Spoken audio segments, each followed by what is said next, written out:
Hi, my name is Marina and I'm an app engineer at Alicat Scientific. Today I'm going to show you how to change your display configuration. Let's get started. To adjust the display configuration on your Alicat device, first let's go to our menu, Advanced Setup, Disp Setup. There are three different ways that we can adjust how the display looks. First is the LCD contrast on the top left, and we can bring this down all the way to 1 for the lowest contrast setting, all the way up to 20, like so. Another way that we can adjust the display on your Alicat device is through how it looks when you power the device up.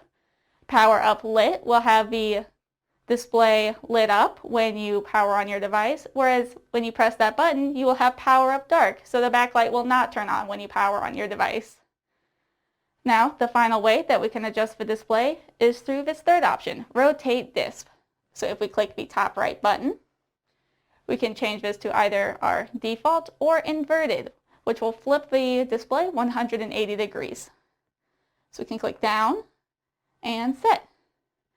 And now the display is inverted 180 degrees if you mount the Alicat upside down. And that's how you change the display configuration on your Alicat. Thanks!